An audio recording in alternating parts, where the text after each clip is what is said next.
সম্প্রতি ফিফা তার official Facebook পেজে ছবি পরিবর্তন করেছে, যেটা স্পষ্টতই সমকামীদের চিহ্নের সাথে মিল রয়েছে, যা নিয়ে ব্যাপক আলোচনা হচ্ছে ফুটবল পাড়ায়। হঠাৎ কেন ফিফার এমন আচরণ তা নিয়ে প্রশ্ন উঠেছে, তবে এই বিষয়ে কোনো উত্তর পাওয়া যায়নি ফিফার কাছ থেকে।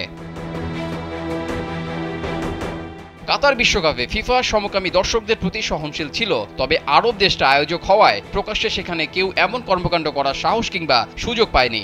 এমনকি যেসব দেশ সমকামিতাকে সমর্থন দেওয়ার জন্য আর্মব্যান্ড পরে মাঠে নামার ঘোষণা দেয়, তাদেরকে কঠোর হুঁশিয়ারি দিয়েছিল ফিফা। নিয়ম ভঙ্গ করে মাঠে নামলে দেখতে হবে হলুদ কার্ডও, এমনটাই তখন জানিয়েছিল ফিফা। হঠাৎ ফিফার এমন প্রতীকে প্রোফাইল ছবি পরিবর্তন করার কারণ কি? ওয়ালটন ফ্রিজ কিনে অনেকের মতো আপনিও হয়ে যেতে পারেন মিলেনিয়াল, সেরা পণ্যের সেরা অফার। তাহলে কি ফিফা সমকামীদের পূর্ণ সমর্থন দিচ্ছে? ইতিমধ্যে ফিফাকে বয়কটের ডাক দিয়েছেন অনেক সমর্থক। সেই প্রোফাইল পিকচারে কমেন্টে ফিফাকে ধুয়ে দিতে দেখা যায় অনেককেই। ফিফার সেই ছবিতে অনেক বাংলাদেশিদেরকেও কমেন্ট করতে দেখা যায়।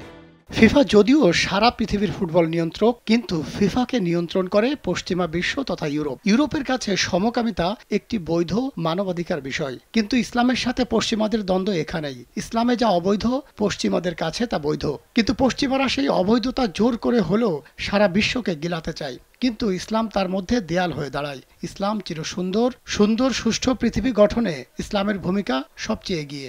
ফিফার ছবিতে আরেকজন ব্যবহারকারী লিখেছেন, ফিফা, আপনারা মুসলমানদের কাছেও জনপ্রিয় ছিলেন, কিন্তু আপনাদের এই রূপটা সত্যি অবাক করার মতো। আপনাদের উচিত ছিল মধ্যবর্তী অবস্থানে থাকা। আপনারা এটাই প্রমাণ করলেন যে আপনারা সঠিক বিচারক হতে পারেননি। এটা খুবই দুঃখজনক ব্যাপারটা আসলেই দুঃখজনক। ফিফার মতো সর্বজন স্বীকৃত এমন একটা প্রতিষ্ঠানের কাছ থেকে এই আচরণ মেনে নেয়ার মতো নয়। বিশেষ করে সমকামিতার মতো এমন ঘৃণ্য কার্যকলাপকে সমর্থন দিয়ে এরকম ছবি প্রকাশ করা ফিফার জন্য লজ্জার।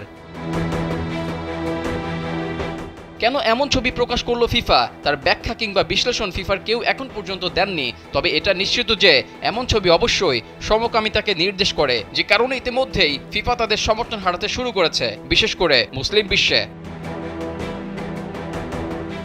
রেজাউল করিম, কালবেলা।